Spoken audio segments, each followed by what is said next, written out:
Episode ১৩ শুরুতেই দেখি সুবিন লিফটের ভেতরে করে সেই গেমের ভেতরে পৌঁছে যায়। লিফটের দরজা খুলে বাহিরে বেরিয়ে আসার পর সে দেখতে পায় বাহিরে একটা বিশাল বড় পার্ক। অন্যদিকে বাকি প্রতিযোগীরাও সেই পার্কে পৌঁছে যায়। সুবিন যখন সেখানে আসে তখন সে চুনিও আর তার সিনিয়রকে সেখানে দেখে তো অনেক বেশি অবাক হয়ে যায়। বাওয়ান সুবিনকে সেখানে দেখে তার সাথে কথা বলতে শুরু করে। তখন সুবিন তার নাম জিজ্ঞাসা করে। বাওয়ানের সাথে তার অনেক আগে কথা হয়েছিল, কিন্তু তখন সে তাকে ইগনোর করেছিল, যার কারণে সে তাকে ভালোভাবে চিনতে পারছিল না। তখন জিয়াং তার কাছে এগিয়ে যায় আর তাকে এই গেমের ব্যাপারে সাবধান করতে শুরু করে। এটা দেখে তো সবাই তার দিকে চুপ করে তাকিয়েছিল।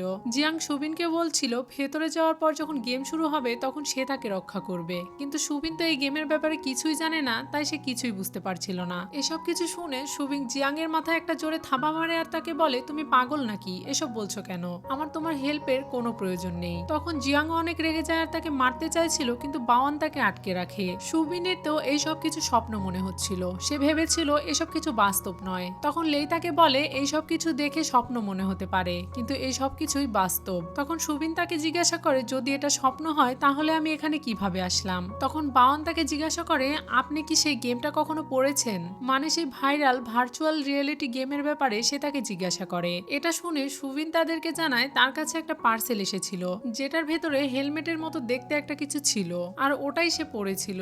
এসব কিছু শোনার পরে তারা বুঝে যায় যে সুবিন এখানে কিভাবে আসলো, কিন্তু সুবিন তো এইসব কিছু দেখে অনেক আনন্দ পাচ্ছিল। তখন চুনিও তাকে বলে তুমি যেমনটা ভাবছো এটা কোনো সহজ গেম নয়, তাই বেশি প্রশ্ন না করে এবং ফালতু কথা না বলে আমরা যা করি তুমিও তাই করো। সুবিন তো আগে থেকেই চুনিওকে খুব একটা পছন্দ করে না, আর এখন এসব কিছু শুনে সে তো তার প্রতি আরো বেশি মনে মনে রেগে যাচ্ছিল। এরপরে তারা সবাই মিলে সেই তাঁবুর ভেতরে চলে আসে, যেখানে তাদের নেক্সট গেম শুরু হতে চলেছে। ভেতরে যাওয়ার পর সুবিন আবারও তাদেরকে প্রশ্ন করতে শুরু করে। তখন লেই তাকে বলে আমি তোমাকে আবারও সাবধান করে দিচ্ছি, এটা কোনো সাধারণ গেম নয়, তাই নিজেকে সেফ রাখো। এরপরে তারা সবাই সেখানে গেম শুরু হওয়ার জন্য অপেক্ষা করছিল, কিন্তু সুবিন তখন তাদের সবার চেহারার দিকে তাকিয়ে দেখে তারা সবাই খুব নার্ভাস। তাই সে মনে মনে ভাবছিল এখানে আগে কি ঘটেছিল, তারা সবাই নার্ভাস কেন। এরপরে তারা সবাই গেমের দিকে এগিয়ে যায়। সেখানে যাওয়ার সাথে সাথে সেখানে লাইট জ্বলে ওঠে এবং বিশাল বড় একটি পুতুল বেরিয়ে আসে। বাহিরে বেরিয়ে আসার সাথে সাথে সে তাদের সবাইকে ওয়েলকাম জানায়। তখন চুনিও তাকে চিৎকার করে বলতে থাকে আমি নিয়ম অনুযায়ী খেলা চালিয়ে যাচ্ছি, আশা করি তুমিও তোমার প্রতিশ্রুতি রাখবে আর গেম শেষ হওয়ার সাথে সাথে আমাদের বন্ধুদের ফিরিয়ে দিবে। তখন লেই তাদেরকে বলে এটা মনে হয় শুধুমাত্র একটা গেমের চরিত্র, এটা আমাদেরকে উত্তর দিতে পারবে না। এরপর সেই পুতুলটি সেখানে থাকা মাঝখানে একটা টেবিলের কাছে যেতে বলে এবং সেখান থেকে সবাইকে একটা করে কার্ড বাছাই করতে বলে। তারা সবাই টেবিলের কাছে যাওয়ার সাথে সাথেই তাদের কাছে একটা করে কার্ড বেরিয়ে আসে। তারা সবাই সেই কার্ডটি একে একে হাতে তুলে নেয়, যেখানে 1 2 3 এভাবে 7 জন আর 7টা নাম্বার দেওয়া ছিল এবং সেখানে রাখা চারিপাশে যে বক্সগুলো ছিল সেই বক্সেও ওই নাম্বার অনুযায়ী নাম্বার দেওয়া ছিল। এখন তারা সবাই সেই কার্ডগুলো একে একে হাতে তুলে নেয়। এখানে নাম্বার অনুযায়ী সবার প্রথমে জিয়াং, লিন, সুবিন, লেই, চুনিও, ডোডো এবং সবশেষে বাওয়ান ছিল। ডোডো আর বাওয়ানের পাশাপাশি নাম্বার ছিল। এটা দেখে তো বাওয়ান অনেক বেশি খুশি হয়ে যায়, কারণ সে ডোডো এর কাছাকাছি থাকতে পারবে এবং সে তাকে রক্ষাও করতে পারবে। তখন সেই পুতুলটি তাদের সবাইকে বলে সেই কার্ডের নাম্বার অনুযায়ী এখানে থাকা বক্সের ভেতরে চলে যেতে। তখন চুনিও তাদের সবাইকে বলে এই গেমের রুলস কি। এর মানে তারা সবাই এই গেমের ব্যাপারে কিছুই জানে না, যে এই গেমে তাদের সাথে কি হতে চলেছে। তখন লেই তাকে বলে হয়তো আমরা বাক্সের ভেতরে যাওয়ার পরে তারা আমাদেরকে নিয়ম বলে দিবে। এদিকে বাওয়ান ডোডোকে সাবধান করে দেয় সে যাতে নিজেকে সেফ রাখে। অন্যদিকে সুফিন তাদের সবাইকে এত সিরিয়াস দেখে কিছুই বুঝতে পারছিল না, কিন্তু লেই তাকে ইশারা করে আবারও সাবধান করে দেয়। এরপর তারা সবাই তাদের কার্ডের নাম্বার অনুযায়ী একে একে বক্সের ভেতরে চলে যায়। তারা সবাই সেই কাচের বক্সের মধ্যে যাওয়ার পরে আপনা আপনি সেই বক্সের দরজা বন্ধ হয়ে যায়। কিছুক্ষণের মধ্যেই তাদের গেম শুরু হতে চলেছে। তখনই জিয়াং খেয়াল করে তার পায়ের নিচে একটা খেলনা ট্রেন রাখা আছে। এই বিষয়ে সে বাওয়ানকে কিছু বলছিল, কিন্তু বাওয়ান তার কোনো কথাই শুনতে পাচ্ছিল না। সেজন্য বাওয়ান তাকে আওয়াজ দেয় আর তাকে বলে সে তার কোনো কথাই শুনতে পাচ্ছে না। তখন জিয়াংও খেয়াল করে সে বাওয়ানের কথা শুনতে পাচ্ছে না। একে একে তারা সবাই বুঝে যায় যে তারা একে অপরের কোনো কথাই শুনতে পাচ্ছে না। এসব কিছু দেখে সুবিনও কিছু বুঝতে পারছিল না, আর সে বারবার লেইকে আওয়াজ দিচ্ছিল, কিন্তু লেই যেহেতু তার ডাক শুনতে পাচ্ছিল না তাই সে তার দিকে তেমন একটা খেয়াল করে না। তখন সেই পুতুলটি তাদেরকে এই গেমের রুলস এর ব্যাপারে জানায়। সে তাদেরকে বলে তাদের মধ্যে একজনের কাছে একটি ছোট্ট খেলনা ট্রেন আছে, যেটাতে বোম ফিট করা রয়েছে। তারা এই ট্রেনটাকে চাবি দিয়ে চালু করে দিবে এবং তাদের হাতে মাত্র 3 মিনিট সময় থাকবে। এই সময় শেষ হওয়ার সাথে সাথে যেখানে গিয়ে ওই ট্রেনটা থেমে যাবে সেখানেই বিস্ফোরণ ঘটবে। এটা বলে সেই পুতুলটা হাসতে হাসতে আবারও চুপ হয়ে যায়। তখন বাওয়ান এবং অন্যান্য প্লেয়াররা খুঁজতে থাকে সেই ট্রেনটা আসলে কার কাছে, কিন্তু চুনিও যেহেতু বুদ্ধিমতী ছিল তাই সে বুঝে যায় নাম্বার অনুযায়ী ট্রেনটা এখন জিয়াং এর কাছে রয়েছে। একটু পরেই গেমের সময় গণনা করা শুরু হয়ে যায়, মানে তাদের গেমটা শুরু হয়ে যায়। জিয়াং তো অনেক নার্ভাস ছিল এবং তার শরীরও অনেক কাঁপছিল, কিন্তু এরপরেও সে ওই ট্রেনটাতে চাবি দিয়ে চালু করে দেয়। তাদের সবার বক্স নির্দিষ্ট একটি দূরত্বে রাখা ছিল। এই ট্রেনটা এখন এক প্লেয়ারের কাছ থেকে আরেক প্লেয়ারের কাছে যাবে এবং যেই প্লেয়ারের কাছে গিয়ে থেমে যাবে সে আবারও চাবি দিবে এবং সে অন্য আরেকটা প্লেয়ারের কাছে পাঠিয়ে দিবে। এভাবে করে তারা একে অপরের কাছে পাঠাতে থাকবে। আর 3 মিনিটের ভেতরে যার কাছে এই ট্রেনটা থেমে যাবে সেখানে বিস্ফোরণ ঘটবে। এর মানে সেই ব্যক্তি মারা যাবে। লেই মনে মনে ভাবতে শুরু করে গেমের নিয়ম অনুযায়ী খেললে নিশ্চিত কেউ মারা যাবে, এখান থেকে বেঁচে ওঠার কোনো উপায় কি নেই। চুনিও এদিকে মনে মনে ভাবতে শুরু করে যেভাবেই হোক এই গেম থেকে আমাদেরকে বেঁচে উঠতে হবে, কিন্তু এর জন্য তাদেরকে ওই ট্রেনের গতিপথের সময় গণনা করতে হবে। তারা এইসব কিছু ভাবছিল তখনই লেইয়ের কাছে সেই ট্রেনটা চলে আসে। চুনিও এখন ভাবছিল সে কিভাবে সময় গণনা করবে, তখনই সে খেয়াল করে ডোডো অলরেডি সময় গণনা করছে। আসলে এই গেমটা যখন শুরু হয়ে যাবে তখনই ডোডো খেয়াল করে নাম্বার অনুযায়ী জিয়াং এর কাছেই ট্রেনটা রয়েছে। সে খেয়াল করে চুনিও আর লেই অলরেডি এই গেম থেকে কিভাবে বাঁচা যায় সেই উপায় খুঁজে বের করছে। তখন সে ভাবছিল সে তাদেরকে কিভাবে হেল্প করবে। যখন সে পুতুলটা সময়ের ব্যাপারে জানায় তখন সে বুঝে যায় তাকে কি করতে হবে, তাই সে চোখ বন্ধ করে তার হার্টের আওয়াজ শুনে সময় গণনা করছিল। সে আগে অনেক ভালো তলোয়ারবাজি করত, এর মানে সে একজন ভালো প্লেয়ারও ছিল। সে কল্পনায় এসব কিছু ভাবছিল আর গণনা করছিল। এদিকে লেই সেই ট্রেনে চাবি দিয়ে চুনিওর কাছে পাঠিয়ে দেয়। তখন চুনিও ডোডো এর হাতের গণনা অনুযায়ী খেয়াল করে লেইয়ের কাছ থেকে তার কাছে ট্রেন পৌঁছাতে কতটুকু সময় নিচ্ছে। এরপর চুনিও আবারও সেই ট্রেনে চাবি দিয়ে যখন ডোডো এর কাছে পৌঁছে দিবে তখনই মাঝপথে সেই ট্রেনটা থেমে যায়। এটা দেখেই তারা সবাই অনেক ভয় পেয়ে যায়, কিন্তু সেই ট্রেনটাকে আবারও উল্টে দেওয়া হয় এবং ঘুরিয়ে চুনিওর কাছে আবার পাঠিয়ে দেওয়া হয়। এটা দেখে ডোডো বুঝতে পারে এবং সে আবারও গণনা শুরু করে দেয়। চুনিও গাড়িতে চাবি দিয়ে আবার তাদের কাছে পাঠিয়ে দেয় এবং গেমটা আগের নিয়মে শুরু হয়ে যায়। এই ফাঁকে চুনিও হিসাব করতে শুরু করে দেয় গাড়িটা কোন প্লেয়ারের কাছে কতক্ষণ সময় থাকছে এবং তাদের কাছে পৌঁছাতে কত সময় লাগবে, আর 3 মিনিটের মধ্যে সেই গাড়িটা কার কাছে গিয়ে পৌঁছাবে। এটা দেখে চুনিও অনেক ভয় পেয়ে যায়, কারণ তাদের মধ্যে একজন প্লেয়ার মরতে চলেছে। চুনিওকে এভাবে চিন্তিত অবস্থায় বসে থাকতে দেখে লেই তাকে ইশারা করে ডাকে আর তাকে ইশারা করে সময়ের ব্যাপারে জানিয়ে দেয়। তখন চুনিও বুঝতে পারে যে সেই গাড়িটা চালু করার আগেই 5 সেকেন্ড সময় ওই রাস্তার উপরে ব্যয় হয়ে গিয়েছে। যদি সেখান থেকে সময় হিসাব করা হয় তাহলে গাড়িটা আবার পুনরায় সেই জায়গাতে এসে পৌঁছাবে। এবং সে আরো চিন্তা ভাবনা করে দেখে এই গাড়িটার নাম হচ্ছে ব্লো মি আপ। তাই গাড়িটা যেখানে এর আগে থেমেছিল সেখানে একটা জোকারের পুতুল রয়েছে। সময়ের নিয়ম অনুযায়ী যদি গাড়িটা আবারও সেখানে গিয়ে পৌঁছায় এবং সেখানে সেই বোমাটা ব্লাস্ট হয়ে যায় তাহলে হয়তো এই গেমটা তারা শেষ করতে পারবে। এবার সেই ট্রেনটা লিনের কাছ থেকে জিয়াং এর কাছে গিয়ে পৌঁছায়, কিন্তু জিয়াং অনেক ঘাবড়ে ছিল, তাই সে যখন গাড়িতে চাবি দিচ্ছিল তখন তার হাত থেকে ওই গাড়িটা পড়ে যায়। এরপর সে আবারও ট্রেনটাকে চাবি দিয়ে চালানোর চেষ্টা করছিল, কিন্তু এবার সেই ট্রেনটা চলছিল না। এটা দেখে তারা সবাই তো অনেক ঘাবড়ে যায়। এদিকে সময়ও অনেকটা তার কাছে নষ্ট হয়ে যাচ্ছিল, কিন্তু অনেক চেষ্টার পরে অবশেষে সেই ট্রেনটা চালু হয়ে যায়। এবার ট্রেনটা উল্টো দিকে চলছিল, তাই নিয়ম অনুযায়ী জিয়াং এর কাছ থেকে এবার ওই ট্রেনটা যাবে বাওয়ানের কাছে। কিন্তু লেই এটা ভেবে চিন্তিত ছিল যে ওই ট্রেনটা ডোডো এর কাছে গিয়ে বিস্ফোরণ করবে। এদিকে ডোডো যখন সেই ট্রেনে চাবি দিচ্ছিল তখন সে চুনিও আর লেইয়ের দিকে খেয়াল করে আর সে বুঝতে পারে সময় ফুরিয়ে এসেছে।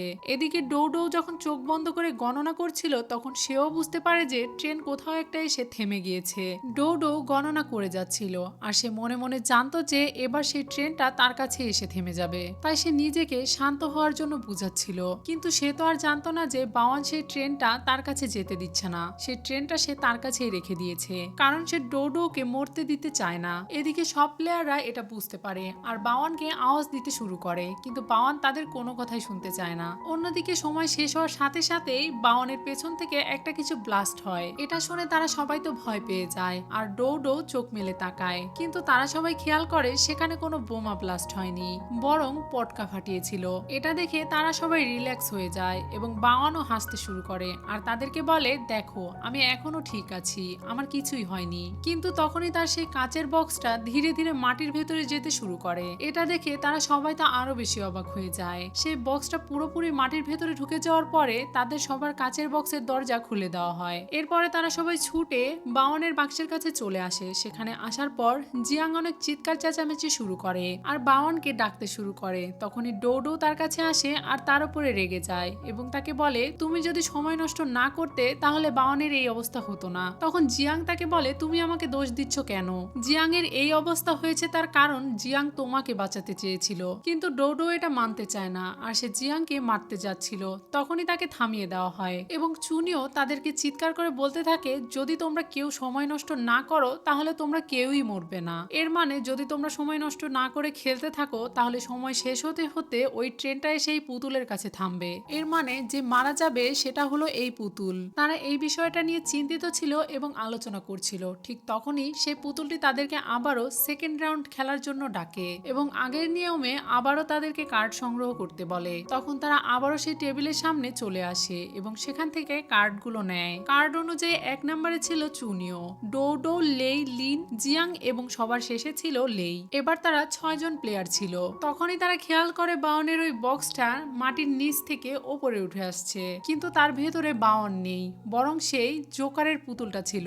এরপর তাদেরকে এই সেকেন্ড রাউন্ডের গেমের নিয়ম বলা হয়। এবার তাদেরকে সময় দেওয়া হয়েছে 100 সেকেন্ড। এরপর সে তাদের সবাইকে বলে, প্রথম রাউন্ডে যে প্লেয়ার আউট হয়ে গিয়েছিল তাকে বাঁচিয়ে রাখা হয়েছে এবং এই দ্বিতীয় রাউন্ডে যদি তারা সেই পুতুলকে উড়িয়ে দিতে পারে এবং এই গেমটাতে বিজয়ী হতে পারে তাহলে বাওয়ানকে তাদের কাছে আবারও ফিরিয়ে দেওয়া হবে। কিন্তু দ্বিতীয় রাউন্ডে যদি তারা জয়ী হতে না পারে তাহলে দ্বিতীয় রাউন্ডের যে প্লেয়ার আউট হবে এবং প্রথম রাউন্ডের যে প্লেয়ার আউট হয়েছে তাদের দুজনকে একসাথে মেরে ফেলা হবে। এবার তাদের গেম আবারও শুরু হয়ে যায়। এদিকে লেই মনে মনে অঙ্ক করতে শুরু করে যে ট্রেন সময় অনুযায়ী কোথায় পৌঁছাবে আর সে নিশ্চিন্ত হয়ে যায় যে সে ট্রেন সময় অনুযায়ী ওই পুতুলের কাছে গিয়েই পৌঁছাবে। চুনিও এই বিষয়টা বুঝতে পারে আর সেও নিশ্চিন্ত হয়ে যায়। কিন্তু চুনিওর কাছ থেকে যখন সেই ট্রেনটা ডোডো এর কাছে গিয়ে পৌঁছায় তখন চুনিও খেয়াল করে ট্রেনটা এবার বেশি গতিতে যাচ্ছে।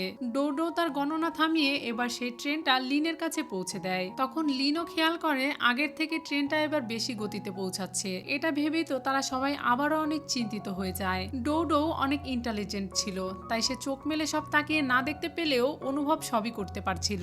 চোখ বন্ধ থাকা অবস্থায় তার বাওয়ানের কথা মনে পড়ে যায় আর সে নিজেকে শান্ত রাখতে পারছিল না। বাওয়ানের কথা ভেবে তার চোখ দিয়ে পানি বেরিয়ে আসে। অন্যদিকে লেইও মনে মনে ভাবছিল ট্রেনের গতি ক্রমশই বাড়ছে, তাই তারা যতই চেষ্টা করুক না কেন সেই ট্রেনটা 7 নাম্বার কেবিনে গিয়ে ব্লাস্ট হবে না। আর সে যখন ডোডো এর দিকে তাকায় তখন সে দেখে ডোডো অনেক ঘাবড়ে গিয়েছে আর সে গণনা করতে পারছে না। সে শুধু কান্না করছে আর অস্থির হয়ে রয়েছে। তখন লেই তার চোখের দিকে তাকায় এবং তাকে ইশারা করে শান্ত হতে বলে এবং তাকে সাহস দেয় যাতে সে বাওয়ানকে বাঁচাতে পারে। এসব কিছু হচ্ছিল তার মধ্যে সেই ট্রেনটা জিয়াং এর কাছে পৌঁছে যায়। কিন্তু এইবার জিয়াং একটুও ঘাবড়ে ছিল না আর সে দাঁড়িয়ে সেই ট্রেনটার দিকে তাকিয়ে দেখছিল।